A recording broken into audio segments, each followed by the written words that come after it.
Witchy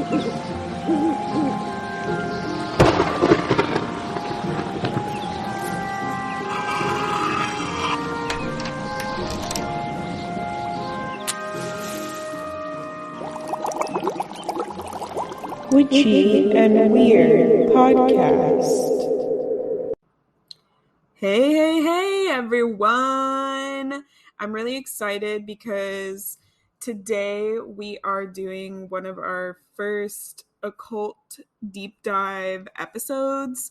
So I think I talked about it a little bit in our first episode that I'm going to be mixing together my love of... Oh, Jesus. Sorry, my phone just fell. Mixing together my love of the occult and spooky stuff and spiritual stuff and like my psychic and all that other energy healing stuff. So today we are going to be talking about tulpamancy and manifestation. So the way I envision the occult deep dive episodes going from here on out is I'm going to be bringing up an occult or spooky topic or idea or thing and kind of like tying it into modern day practices. So that's why we have tulpamancy and manifestation, because manifestation is a modern day practice that a lot of people do. So I kind of wanted to talk about something that is like very similar to manifestation and how we can learn from it and maybe employ some of its ideas in our current manifestation. So what is tulpamancy? That requires me to define just the base word tulpa, which you might have heard. So that is actually it's from the Tibetan Book of the Dead. It's a Tibetan word, and the Tibetan monks actually use it. So for them, it means thought forms or manifestation. And they would traditionally use it for in their meditation. A tulpa, they would create like a vessel in a way through meditation, through spiritual or mental powers, for possibly like deities to inhabit in the real world. And so this idea came to the Western world, meaning America, in the early 1900s via theosophists who were translating the Tibetan Book of the Dead. So theosophists, that's like a group or like of people. It's like a weird like religion. It's not super like, it's not like Christianity or Judaism type of religion, but it was created in the early 1900s by Madame Helena Blavatsky, which we may or may not talk about because she's like a very big like spiritual occultist person. And basically theosophy is like they would take different pieces of different cultures and religions, much like cultural appropriation, and they would mix them together, but more so in the guise of like spiritual and occult beliefs. So that's why they were translating the Tibetan Book of the Dead, because they wanted to learn about like the Tibetan beliefs around these things. And so the way that the Tibetan Book of the Dead, like defined through these white people theosophists' perspective, I will add, the thought forms, there was like 3 different kinds. So the first one is when it's a form that takes the shape of the person who creates it. So like I imagine myself as like my best self or my worst self, right? The second one is a form that resembles objects or people that can become ensouled by nature spirits or by the dead. So that's kind of like what I was talking about in the beginning, where like a deity can jump inside of an object or a person, and it's like you create this visual of a person that's like nobody that already exists. And it's interesting, like the dead, so like maybe like spirits can come back to life like that. We've seen probably like movies around that.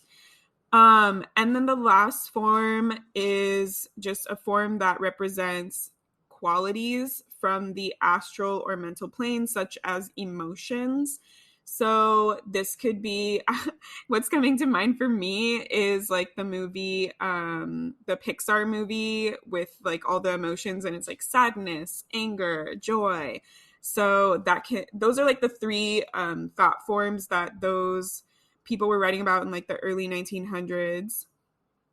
And then they started to like, I don't know, like talk about it, think about it more. So there's other theories on how thought forms are created. So the one that I was talking about earlier is through spiritual or mental powers. So like you focus with your spiritual abilities, either in meditation or in some other way, you focus heavily on this thing to give it energy so that it can manifest.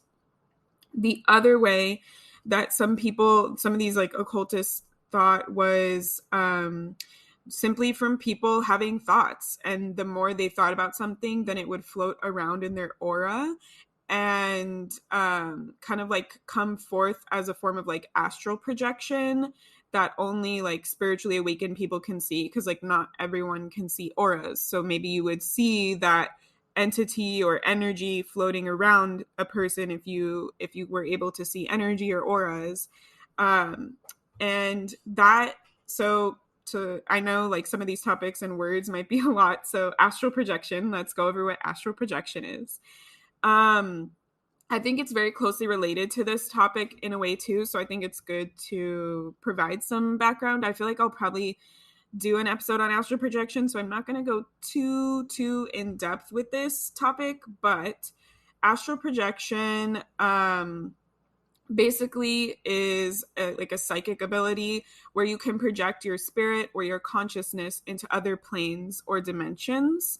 So this idea, if I guess like the most common one that I've heard of that could describe this is like that there's multiple realities all existing at the same time, and we can tap into them. Like a lot of people astral project in their dreams, so they might seem like very real, and it's like, oh, it was me, but there was different, and this person was still alive, or something else, you know, was true or not true, versus what is actually true for them in this reality.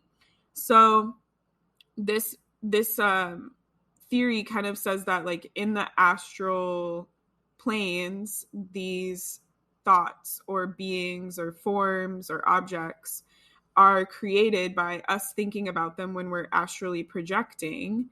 And then the more we think about them and focus on them and give them energy, then the stronger they get. And then they can finally come into the reality that we're currently living in. Which is very interesting. And I'm going to talk a little bit more about this as like an example of this a little later, because there's one other like historical thing about tulpas that I wanted to talk about first before I start talking about like modern examples. So the most famous version of this, I guess like historically that's been written about, is from this French spiritualist called, her name was Alexandra David-Néel. And in the 1930s, she traveled to Tibet for 6 months. And it's funny, I was listening to different podcasts and reading up on this. And one of the podcasts was like, this sounds like that same old like trope that we've heard before, where it's like a white woman goes to like an Asian or foreign country to find herself and comes back and like has all these like things that she's learned that are like far removed from the actual culture and the sacredness. So I thought that was really funny, and I wanted to mention that because I did mention cultural appropriation already before around a lot of this stuff. So it is important to note that. But I still find all this stuff really fascinating. So anyways, so Alexandra, she went to Tibet for 6 months and she studied with the monks there, and she studied meditation, and she learned about this idea of thought forms or tulpas. And so she was like, yeah, let me just like try this for myself, even though like these Tibetan monks like study their whole life. The form of meditation and many other like deeper topics. She was like, yeah, 6 months, I got this. Like, I'm totally going to create a tulpa. And I think that her story is important to share because one, it's like the most documented one, but also like it really talks more about like, it can help me to talk to you more about how like the creation of tulpas works and how important certain aspects of it are, and kind of like how dangerous some aspects of it are. So anyways, she tried to create her own tulpa. She visualized this like jovial monk And in meditation every day, she focused in her mind's eye every day the monk. And so the way that you create a tulpa is by doing this. Like, you focus a lot of your energy in your mind, your spiritual energy, on visualizing, like viscerally visualizing every single detail as if it was real right in front of you. So she visualized this monk doing like everyday human things that a monk would do. And in her mind, she like even treated him as if he was real. So she would greet him certain ways, give him certain hospitalities and all this stuff. She just like kind of observed him / visualized him during her meditation. And she kept doing this in the thought to like bring it into existence. And so eventually it became it worked, and she started to see the monk, it and like it was given a form, but like only she could see it, right? So it wasn't in her mind's eye anymore. She could see it like standing next to her, but other people couldn't see it. And so this is I guess like the best definition of like how a tulpa works. So basically, like, you focus, like I said, your thoughts and your energies on visualizing this thing over and over again, making it as real as possible, with the intent that it will become real into the real world, like where we are, that people can see it, you can see it, it can interact with things. And the reason why it's dangerous is because what you're doing is essentially creating a sentient being or object or energy with your mind. So as we know with like many movies around like AI and becoming sentient, like there's always that danger that when you create it, you can maybe create these rules or create it with a certain personality or boundaries in mind. But once it's sentient, it can do whatever it wants. It can think for itself. It can have its own actions. It can grow and change even. And oftentimes, like, these tulpas, they will live on after their creator has passed away. So there is a lot of danger in this because you can't control something that is sentient. And if you're creating something, like, most people are like, why do people create tulpas? And it's like, a lot of people, they're just like, well, people are bored and they want someone to like to be with them. Like, I guess like the example around like imaginary friends can sometimes be considered tulpas. So that's pretty much how the tulpa works. And so this happened for her. Like, she started to see this monk like in her reality, and then she eventually started to feel it like brush past her. And she was kind of getting scared around that because the whole thing, like, what happens when it's sentient? I can't control what it does. Like, I just visualize this normal human, and humans are capable of anything. So like, she didn't put in like in place like, oh, it only does this, or it's only made for this, right? So the part that in her story that gets like pretty crazy is like, I guess somebody came into her space and actually saw the tulpa and was like talking to it as if it was a real person just standing there, and that really freaked her out. And so she worked to dissolve the tulpa back into energy, and I guess like put it back in the astral plane, if that's where you believe tulpas come from. But I think that story is like really interesting, just to talk about like how tulpas work. And it's like just visualizing it.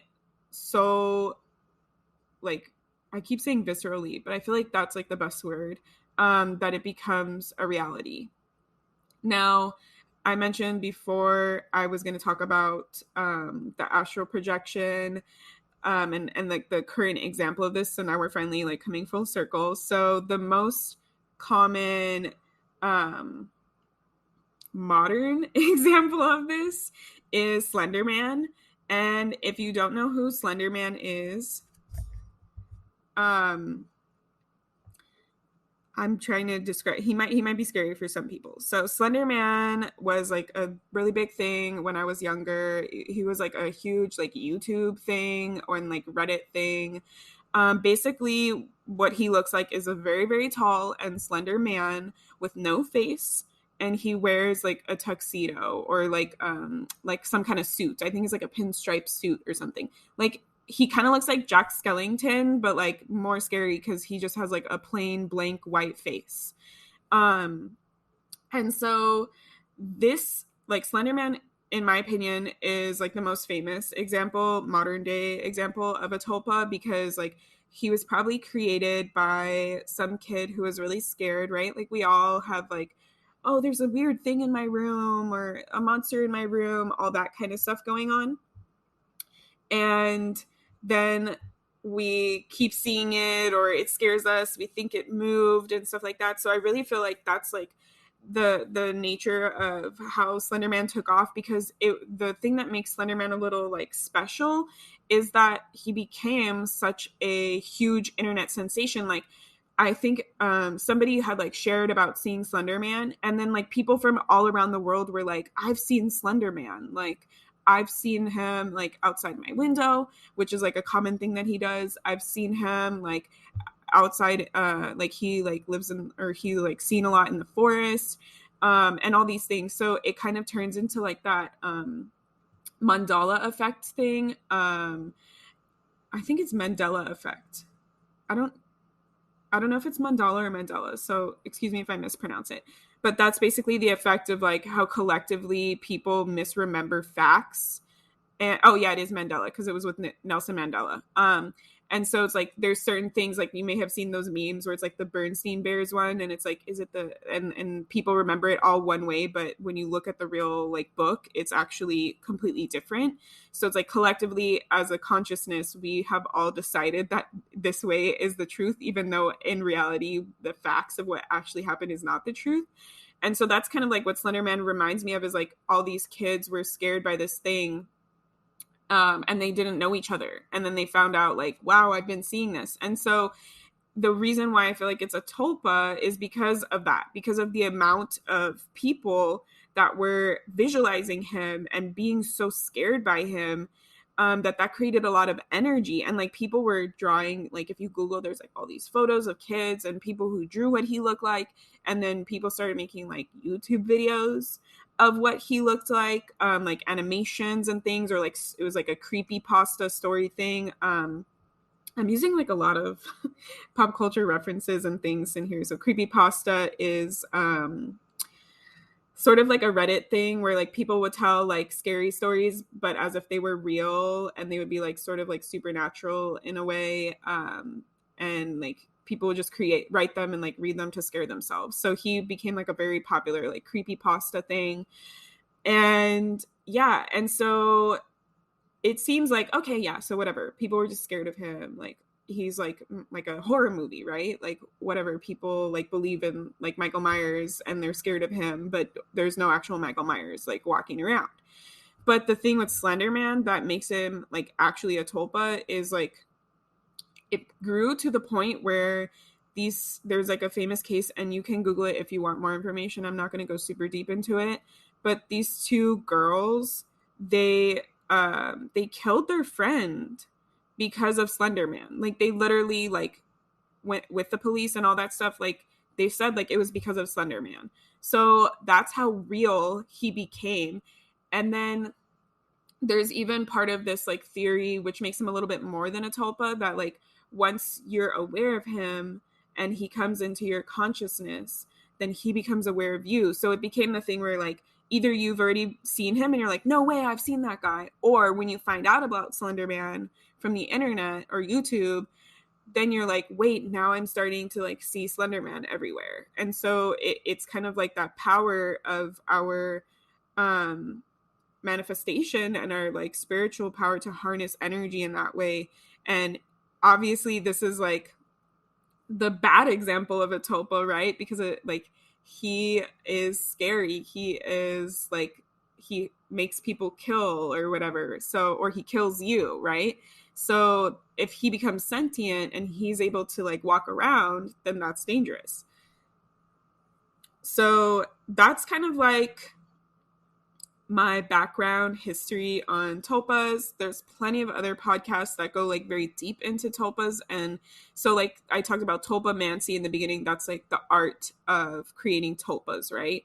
And I don't really want to talk about that too much because I feel like that's not the point of like what I'm here for. So that's why, like, if you're interested, you can search like that and look for other podcasts that talk about that.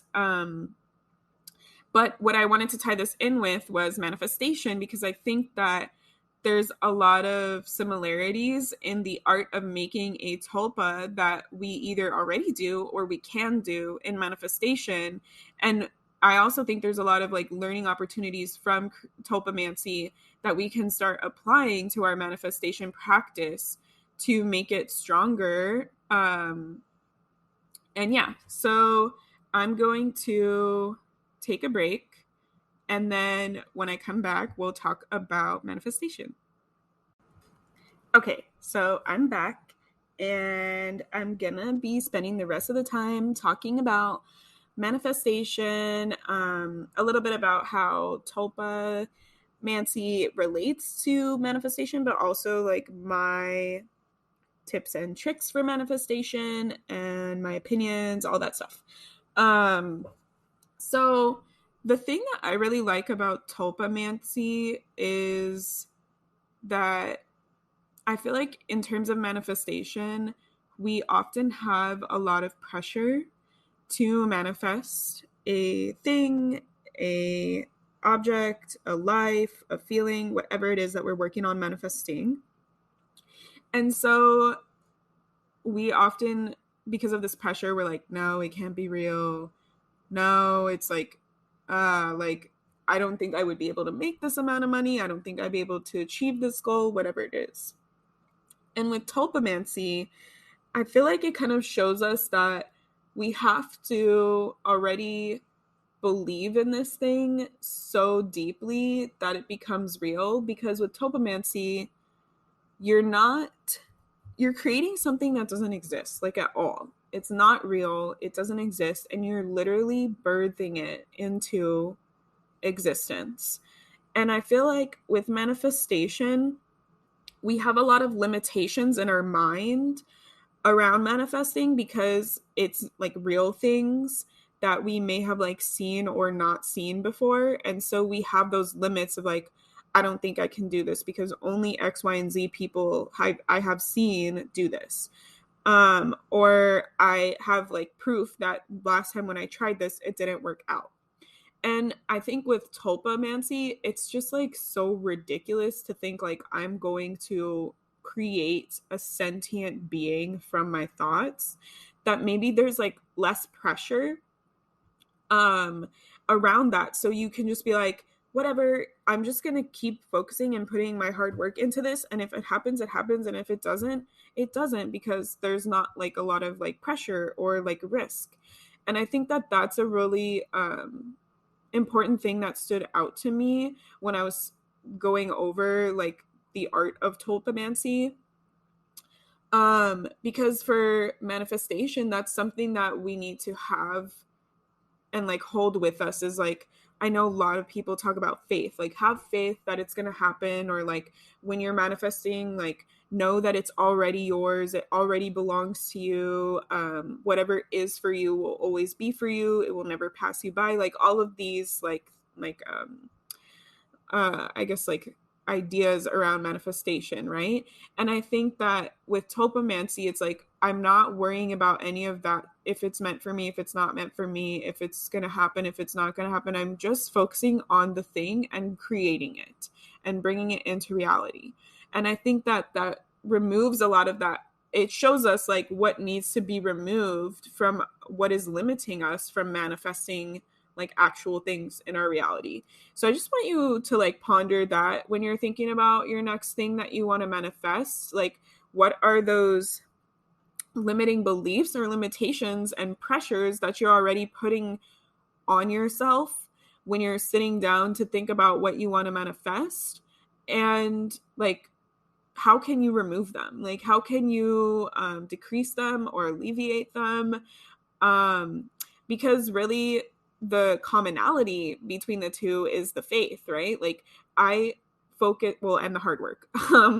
I focus so intently on this thing and I dedicate let's focus on the hard work first. So it's like this person, the Alexandra lady, she meditated every single day and focus her energies and thoughts on this one thing every single day. And it became a reality because she like so deeply envisioned it and interacted with it and felt it.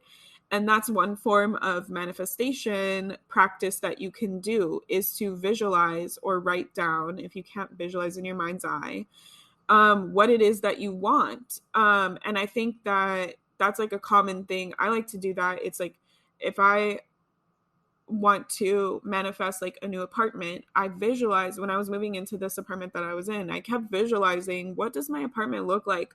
What does like my dream apartment look like for me? And how do I feel in it? And we'll talk more about like the manifestation stuff, like my tips and tricks like later, but let's just focus on like the hard work, meaning like visualizing or putting a lot of energy into it, being dedicated to it. So it's like I kept visualizing it every time I was like searching for apartments or tapping in, so that I kind of knew like what that feeling was like, and I knew that it was out there for me, and I was creating that energy that it was out there for me, because that's all this is energy manipulation. And to be honest, like that's another like thing that I believe in. I think last episode I talked about like the meaning of life is to like discover yourself. And I've heard this other thing, I think it's from like Abraham Hicks, that like the meaning of life is for us to remember how powerful we are. And that includes like that main thing is like that we are energy manipulators, and we have to learn how to manipulate energy, and not in a bad way of manipulation, but like how to work with it and change it and create things with it. And so that's really what like the visualization or writing it down and spending time like being dedicated to envisioning it over and over and over again so that it feels real. That's basically what a tulpa is too. So that is like one form of manifestation practice that you can do, is to like they kind of describe the metaphor that I like is like your, by they I mean my spirit guides, sorry. um it's like the idea that I talked about earlier of like there's multiple dimensions or multiple realities existing at the same time, and we just are tapping into them at various different times, and we're choosing which one we want to be on, whether we are conscious of it or not.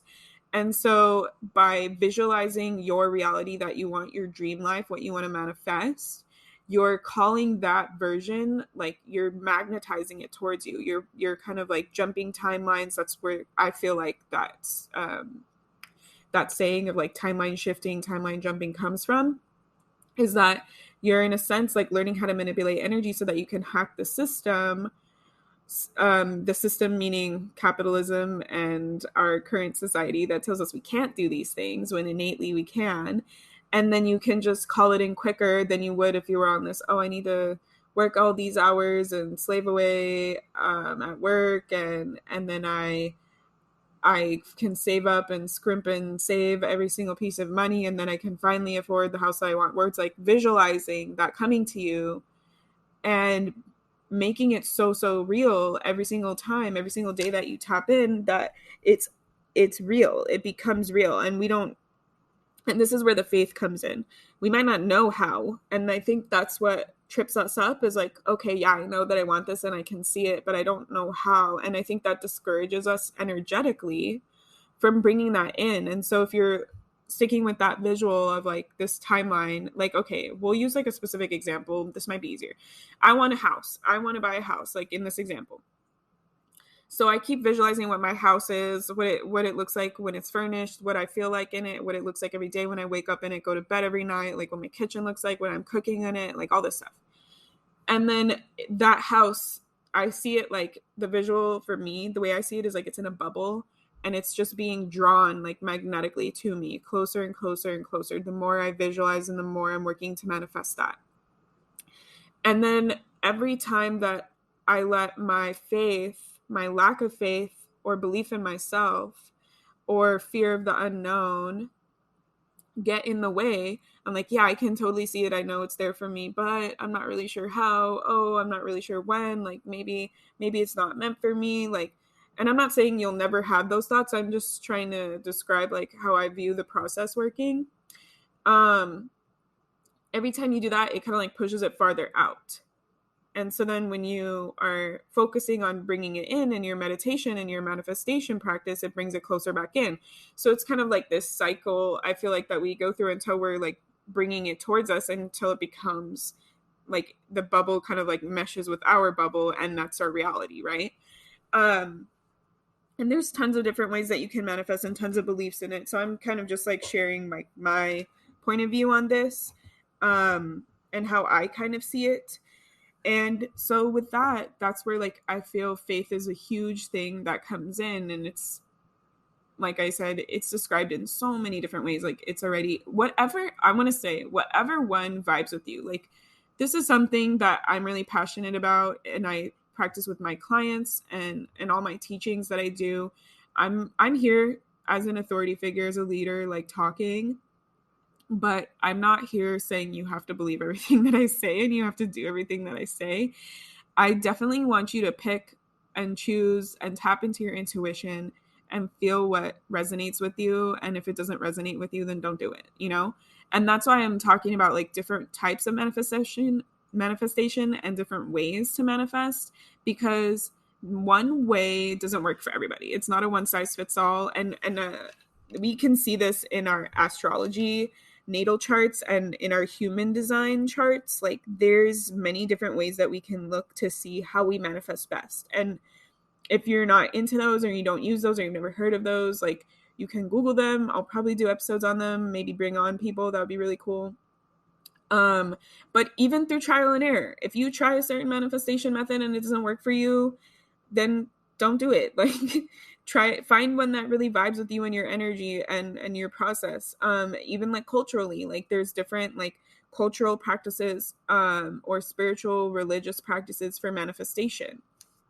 And I think that you'll find the more you look at the different ones, there's a lot of similarities within them, which is why I'm bringing them up. But don't try it just because I said. If visualization is not your thing, like that's okay. Like I did my human design reading, and they said like visualization is really important for me for manifestation, but more so like emotionally, because I am a 3/5 manifesting generator with sacral authority. Like I'm led by my emotions. So I need to be like in the feels. Like I need to feel how it would be to be in that house. I need to feel that more than seeing it. And that's where the faith comes in. At least for me, like I think that sometimes it's hard to feel it if I don't believe it, right? If I'm like, yeah, I guess, but it's not real and it's not going to be real or whatever. So that faith piece I think is very, very important. And like I was saying before I went on this tangent, was however you need to get your faith, do it. Like there's no judgment. Like if you vibe with like, it's always meant for me, so I'm never gonna not have it, I just need to focus on bringing it in, then that's cool. Like do that. Or it's gonna come to me in the time that is meant for me, that is best for me. That's your faith. If your faith is actually like religious faith, like God is blessing me, or God is bringing this to me, then that's your faith, you know? Like if your faith is like, I went to a psychic and they said that this is something that I can have, like then do that, you know? Like however you need to create your faith, like that is for you. And I do want to say that there are ways to build faith. Like when I first started this, I did not have a lot of faith in, and I think it's like starting small with things that you can, I think for our, like logically, our brains, we're programmed, like all of this, we're basically like a computer, our brain, right? We learn things by example, by experience, and then it becomes programmed into our brain. I did this thing and then I got hurt, therefore I will not do it again. Like that's a program that we learn. That's like a rule in like coding programming. Like that's what I went to school for. So it's like really funny. And when our brain like sees over and over again these programs and these rules, then it becomes hard for us to break them and to have the faith. So starting small and creating opportunities for you to manifest where you can show your brain and your body that it's safe and that it's possible is really important in manifestation. So ways that you can do this. The easiest way is to surround yourself with people who have achieved things that maybe you thought were impossible in your experience and in your environment. So, examples of this. Reality TV is a really easy example. Like, a lot of people have been talking about like watching reality TV as a way to manifest, because if you grew up very poor or in like lower middle class family where you didn't get to have every material item that you wanted, or you weren't able to spend money on certain things, you never saw examples of people, real examples of people in your life, then if you watch reality TV, that is a real example of somebody who has a shit ton of money and who has made it happen. And so you can start to see like this can be real. It's not just for that one person or two people that I heard about in the news. Like, you can see the reality. Like, it's literally like how I was talking about, like viscerally visualizing your reality. Like, you get to viscerally see their home. You get to see their lifestyle, their clothes, their budgets, right? And so you can use reality TV as a way to show yourself like it's okay to spend extravagant things on myself. It's okay to make a bunch of money, or it's possible even to do these things because somebody out there does that. So that's like kind of like changing the disbelief in your programming in your mind. Another way you can do that is to follow people on social media who have what you want to have or have done similar things to you, and not in like a jealous way. We want to make sure we're not falling into that pattern, but more so like I never saw, maybe like somebody grew up in a like very religious home. I never saw a woman be able, or female bodied person be able to wear like scantily clad clothes and be empowered sexually and all of that stuff. And so maybe you follow people who do that so that you can show yourself, your brain, it's okay, this is a reality, this can be a thing that I've so deeply wanted to manifest, like to empower and embrace my sensual like inner slut energy in a positive way. So you can do that with so many things. Like, I follow a lot of non-binary and trans people because I'm a non-binary person, and in our society I didn't really get to see a lot of examples growing up of what that means and what that looks like. So I follow a bunch of really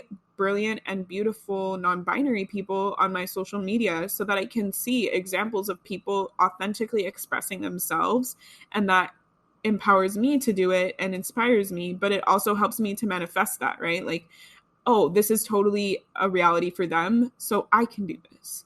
So that's like something else that you can do to help like retrain your brain. And then like doing smaller things, like manifesting smaller things and celebrating your success is really key. Because you're in a, like we said, we're retraining our brain and our programming. So if I can manifest X amount of money, if I can manifest finishing this project by this time, if I can manifest like growing this thing, like it doesn't need to be really crazy, like it can be something really small, and just showing yourself that that's possible, that if you can keep faith for something really small and then see it come to fruition, then that's really cool. And also if it doesn't happen, like keep trying. So if you're just starting on something small, like maybe you kill plants and you're like, I'm gonna manifest, my small thing is that I keep this plant alive, and then you kill it, like don't get discouraged, like keep doing it, because that's also going to show yourself like for when bigger things come that you're not like, oh well, I didn't get the first try, so it's obviously not meant for me. And it's like, no, if you decide that you really want this, then you will have it. You just have to keep the dedication and the faith. Okay, so that also leads into like the decision and the intention. That, to me, those are like very similar things, at least in this example. But deciding is also really part of the faith. I felt like for me that was a big piece that was missing, where it was like, I want this, but I wasn't like deciding that I was going to have something and it was for me. And so that's where those beliefs are like, what is meant for me is meant for me. I already know that I already have it. It already belongs to me. I already deserve this. I'm just calling it into reality. Deciding an intention is like a huge piece of this. So when I was first manifesting stuff, I felt like very wishy-washy about stuff. Like I couldn't decide that it was for me because I was like scared that if I didn't get it, then I would be let down and I would be disappointed, and my trauma would flare up around like abandonment and things like that.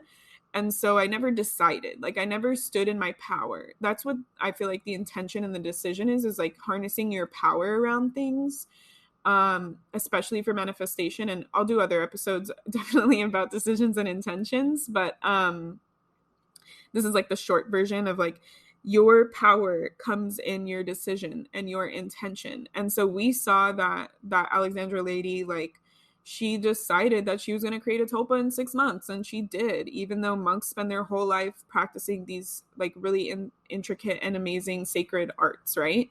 So that was like part of her power. She harnessed her power. I just decided that I'm going to do it, and I'm going to fucking try it, even though I don't really know what I'm doing. And the intention, like she intended to create this monk, and she made her intention very clear about what she wanted to do and why she wanted to do it, and she did it.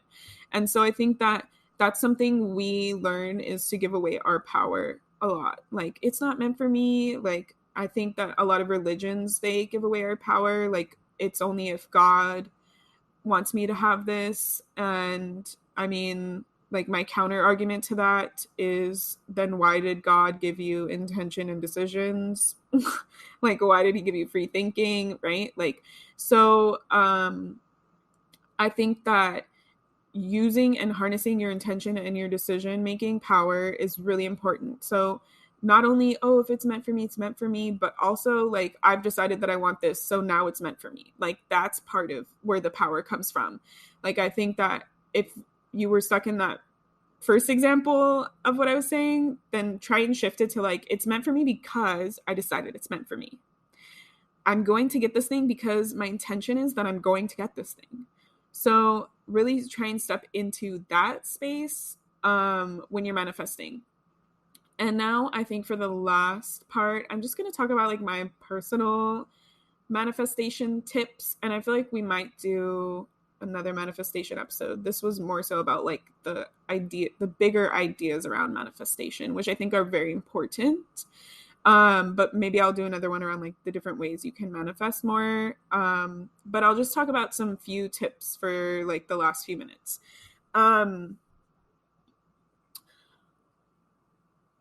Ones that have been coming up for me more recently are, I've actually been hearing this a lot from my guides. The like repetition of your vision that we were talking about, a lot of people use that in the form of affirmations. They write it down, they put it as their phone screen background, they repeat it to themselves every day. I think that those are really, they can only get us so far for a lot of things, but I think those are really powerful for manifestations when used this way that came to me from my guides. If you repeat, like let's say, we'll use the example, I want to make $1,000. If you keep repeating that to yourself to remind yourself and to like say, to like bring that closer into your reality, I would say that when you're saying it, have the intention, number one, if you're not saying it out loud, that is a tip I will say, because that kind of shows you where you're scared and where you're like not believing fully.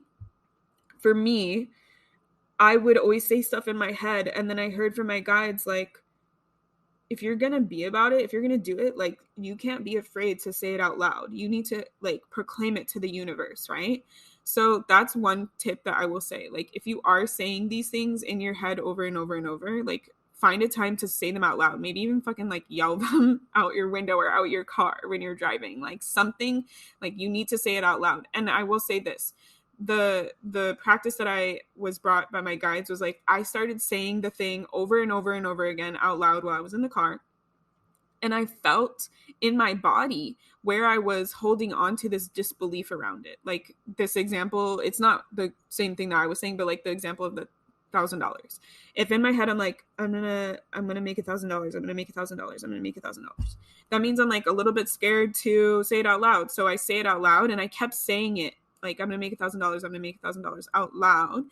And at first it feels like wrong. It feels like it's not actually going to happen. And I think that's part of like when you say it out loud, it really puts like the power into it. Cause like they always say like your words are spells, your thoughts are spells. Everything you do is a spell because everything we do here is energy manipulation, right? It ties back to my point.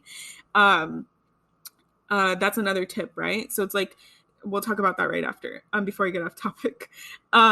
So saying it out loud really revealed for me like where I was scared, where I was feeling the fear in my body. And then I was able to ask myself, like, why does this not feel true in my body right here? Why do I feel like a sharp pain, a tightness of like my heart is speeding up when I'm saying this?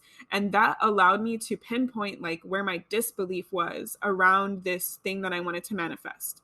So that's a tip and like sort of like a practice that you can try.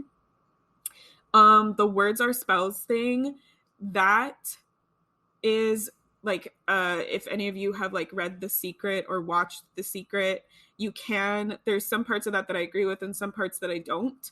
But the part that I do like is like the wording and the word choice of when you're manifesting things.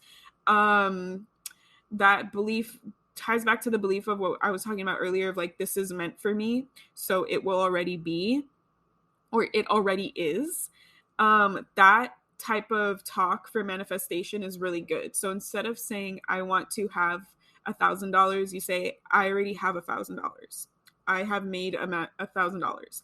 And they usually tell you to get as specific as possible, but that is also something that goes with the using your intuition. Some people work really well with specific manifestation, and some people work really well with some more open-ended manifestation. I know from my human design reading, like I work better with more open-ended manifestation than specific manifestation. So if you feel like intuitively, specifically manifesting, so it'd be like, I made $1,000 by August 1st at 3:55 p.m.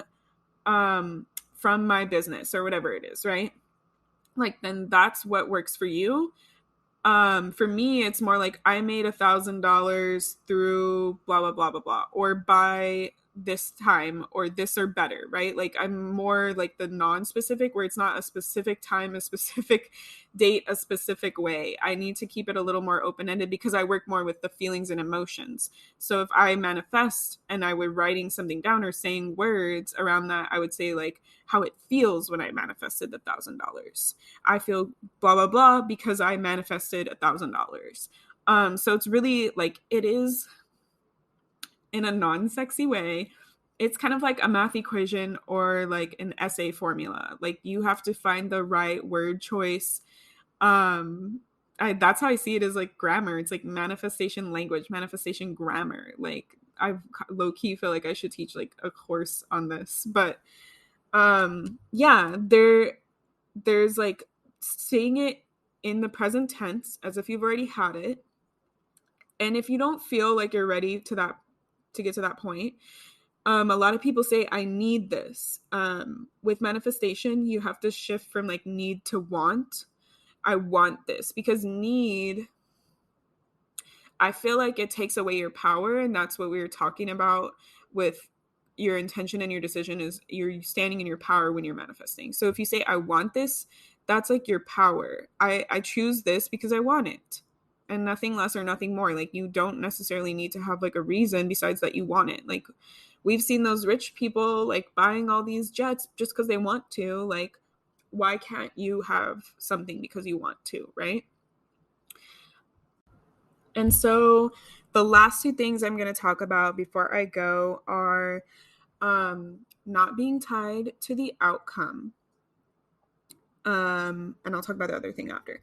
But I feel like a lot of people get tied to the outcome, and that can also hinder you, because when we're working on manifesting, we're working with the universe, and the universe and our guides and its cosmic team and whoever you believe in is only going to give you what you're ready for when you're ready for it. And so I find that a lot of people who try and manifest with a specific outcome, which is why I said find which works for you, specific or non-specific, that can like cage you up in a box. And so what I'm talking about is like, if you're saying that you want to make more money and you're only thinking about making it from your current 9 to 5 job, you're kind of limiting your avenues for abundance because you're only saying you want to make it in this one way. And maybe you can manifest more money in the form of winning, like the lottery, winning a giveaway. Maybe somebody randomly gifts you something. Maybe you find money on the street. Maybe somebody asks you to make you something and they pay you for it. Like maybe you start a business. Like there's so many other ways to make money. Or maybe it's like, instead of like, what were you wanting that money for? Maybe you were trying to buy something really expensive and maybe there's a sale. Maybe you get a coupon. Maybe like some snafu happens and you get double order or you get it for free or whatever.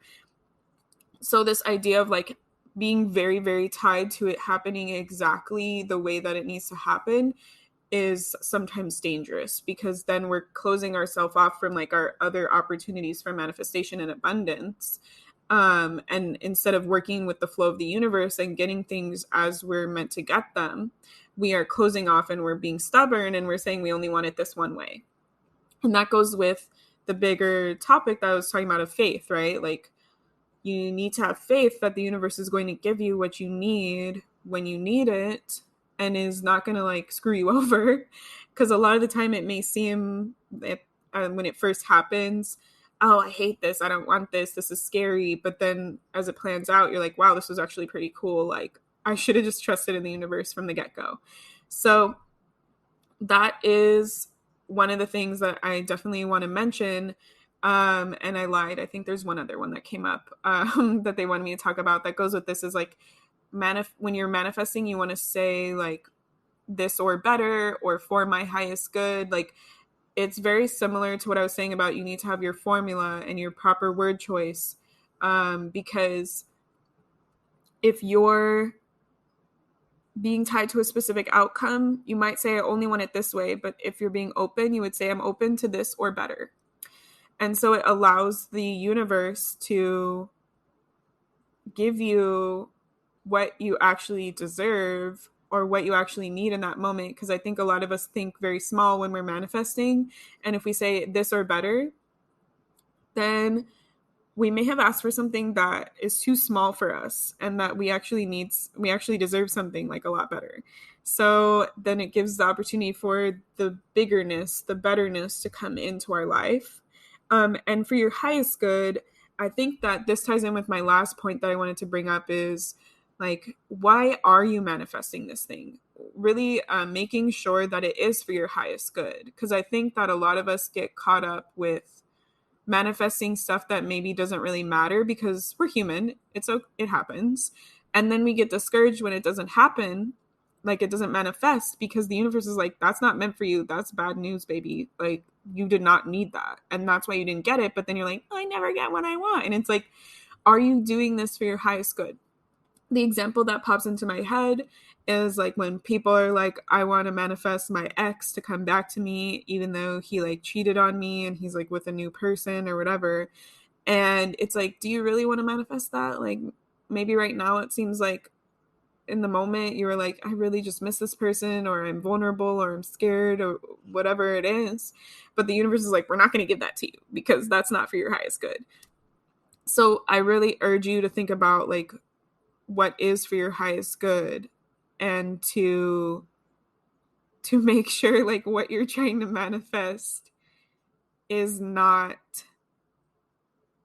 like something that isn't for, I don't know, like I keep saying highest good, but it's like that's really how it feels to me right now, is like I can't think of another word, but it's like, what are you manifesting and why are you trying to manifest it? Like making sure that like the really another common example is like I want to manifest this new apartment because once I move there, then I'll be happy. You know, it's like you can cultivate happiness. Like if the thing that you want is to be happy, then like manifest happiness. Like you don't need to lay all your eggs in one basket. And this is, again, you're giving away your power. Basically you're telling the universe when you say that.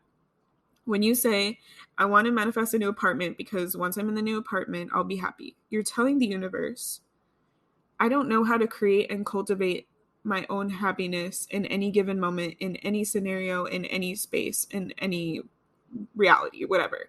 And so I'm putting all of my power into a new physical space, and that is the only thing that can make me happy.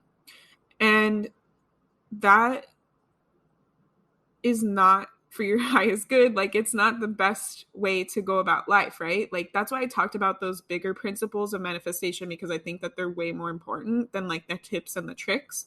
And the more you can get down the bigger things, the easier it will be to manifest. Because like, if you're coming from that place of I want a new apartment because then it'll make me happy, like, then think about, why are you manifesting this? Because you want to be happy. Then just manifest happiness. Like, how can I manifest happiness right now? How can I bring happiness into my life right now? Are there other ways besides a new living situation that can bring me happiness right now? And I know that there's still like very human things that can happen to us, like abuse or unsafe living situations and things like that. And I'm not trying to belittle those things. Like, those definitely contribute directly to our happiness. But in the grand scheme of things, like in the larger way that you're looking at your life, like, we don't want to give away our power in every single situation and say that this thing defines my happiness, this person defines my happiness, this scenario defines my happiness. That we want to try and manifest and cultivate like happiness in like for ourselves in any scenario. And I think that like I use happiness and that can be interchanged with anything, right? Like the love, self-worth, like abundance, prosperity. Like, there's so many ways to view it. And I think we get so bogged down in like I said, caging ourselves in that tunnel vision of like, it has to be one way. Like, prosperity, a lot of people think like prosperity and abundance is only money, and it's not. Like, you can have an abundance of everything. You can be prosperous in so many other ways. And so that's why I wanted to talk about those last 2 points kind of together, because I feel like they're really important too when we're manifesting, is like to think about what we're manifesting it and why, and how we're giving away our power and how we can like change that. So hopefully all of that makes sense. I definitely feel like we can revisit manifestation, but I think that this was really fun to do the occult plus manifestations. And I would love to know any feedback. If you have any, you can email or DM me. All of our social media links are in the show notes. And I will see you next time. Bye. Or talk to you next time. I always say I'm filming instead of recording. So see you next time. It's like, I'm just going to talk to you next time. But bye anyways. If you love Witchy and Weird podcasts, support us by donating monthly for as little as 99 cents at anchor.fm/witchyandweird/support. You can cancel at any time and 100% of the proceeds go directly to the pod. Or, if you don't want to commit to a monthly donation, buy Amanda a coffee at ko-fi.com/witchyandweird to help fuel them while they record, edit, create, and upload content for the podcast. And if you're feeling extra generous, leave us a review on Apple Podcasts or Spotify and tell your witchy and weird friends about us too. Bye!